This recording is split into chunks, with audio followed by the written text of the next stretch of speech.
स्थानिक निकाय चुनाव नजदीक है और ऐसे में मतदान सूची में घोटाले का विवाद थमने का नाम ही नहीं ले रहा है। ऐसा ही एक मामला कल्याण ग्रामीण के काटे गांव से सामने आया, जहां 1400 मतदाताओं के नाम दोहराए गए पाए गए।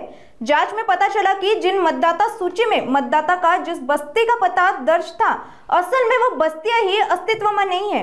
ये सभी मतदाता ठाणे महानगर पालिका के क्षेत्र में रहते हैं। इसके अलावा कल्याण डोंबिवली महानगर पालिका की मतदाता सूची में नवी मुंबई, ठाणे और 5 अन्य गांव के मतदाताओं के नाम भी शामिल पाए गए।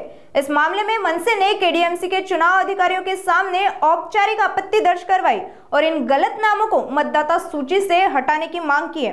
आइए सुनते हैं इस पूरे मामले पर मनसे शहराध्यक्ष राहुल कामत का आखिर क्या कुछ कहना है। कल्याण डोंबिवली महानगरपालिकेची निवडणूक लागलेली आहे आणि त्याबाबतच्या सगळ्या याद्या चालताना असं लक्षात येतं आहे की बरीचशी नावं ही दुबार आहे आणि अनेक मतदार जे आहेत, म्हणजे उदाहरणार्थ विधानसभेच्या निवडणुका झाल्यानंतरपासून आम्ही या सगळ्या प्रक्रियेला लागलो तो मतदार याद्या ज्या आहेत त्या तपासण्याच्या। फक्त कल्याण ग्रामीण हा जो मतदारसंघ आहे, या मतदारसंघातच 33,000 इतकी जी नावं आहेत मतदारांची ती दुबार आहेत।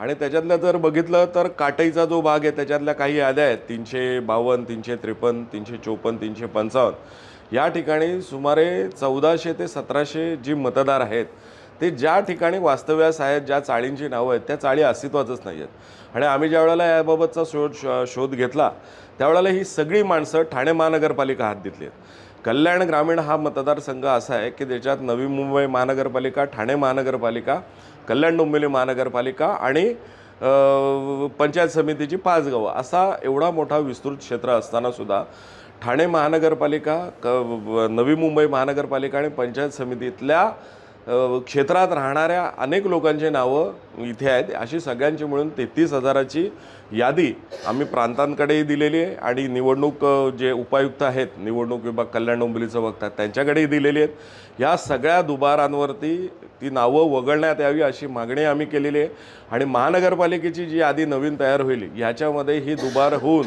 खऱ्या मतदारांवर, खऱ्या मतदानावर त्याचा परिणाम होऊ नये याकरता ही नावं वगळावी ही मागणी आज आम्ही करीत आहोत। सर, दुबारचं तुम्ही म्हणाला पण चाळीच अस्तित्वात नाहीत आणि ते मी जसं मगाशी सांगितलं त्याप्रमाणे कल्याण डोंबिवली महानगरपालिकेत काटई या गावातल्या ज्या 352, 353, 354 आणि 355 ह्या ज्या काही याद्या आहेत यामध्ये सुमारे 1400 ते 1700 मतदारांची नोंद आहे आणि ते मतदार ज्या पत्त्यावरती राहतात असं मतदार यादीत दाखवले त्या ज्या चाळींमध्ये राहतात त्या चाळीच अस्तित्वात नाही आहेत। आणि आता त्याबाबत आम्ही पत्रव्यवहार करतोय, याबाबत योग्य तो पंचनामा केला जावा आणि ही सगळी नावं आम्ही ज्या वेळेला शोध घेतला ही ठाणे महानगरपालिकेतली आहेत। त्यामुळे लवकरात लवकर महानगरपालिकेकडनं ह्या सगळ्या गोष्टीचा शोध घ्यावा, त्याचे पंचनामे केले जावे, त्याचा अहवाल सादर करून ही सगळी नावं ही कल्याण डोंबिवली महानगरपालिकेच्या मतदार यादीतून वगळावी असा आमचा आग्रह आहे। कशामुळे कोणावर आरोप आहे, का घोळ घेतला? नाही, आता हा घोळ कसा आहे, घोळ कोणी केला हा आरोप म्हणजे मतदार याद्यातल्या घोळाबाबत सर्वस्वी निवडणूक आयोग जबाबदार आहे। 5 तारखेला जो मोर्चा झाला होता म्हणजे मनसे असेल, शिवसेना असेल, राष्ट्रवादी काँग्रेस, शरद पवार साहेबांचा पक्ष असेल किंवा इतर जे काही त्यांचे सहयोगी सगळे पक्ष होते, या सगळ्यांनी मिळून ज्या वेळेला मोर्चा काढून निवडणूक आयोगाने ह्याकडे लक्ष दिलेलं नाही, अनेक दुबार, मयत, स्थलांतरित ही लोक तिथे आहेत, त्या मतदार यादीत आहेत, हे ज्या वेळेला निदर्शनास आणलं होतं त्यावेळेला निवडणूक आयोगाने डिनाय केलं। महायुतीतले जे भारतीय जनता पक्ष किंवा शिवसेना त्या लोकांनी देखील त्याच्यावरती असं सांगितलं होतं की हरण्याच्या भीतीने विरोधी पक्ष हे करत आहेत।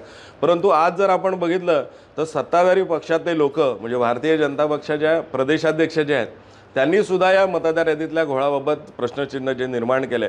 त्यामुळे निवडणूक आयोगच सर्वस्वी या सगळ्या गोष्टींना जबाबदार आहे आणि लवकरात लवकर निवडणूक आयोगाने हा सर्व घोळ सुधरून खऱ्या मतदारांकरता खरी मतदार यादी यावी, ज्या योगे खरं मतदान सर्व पक्षांना होईल।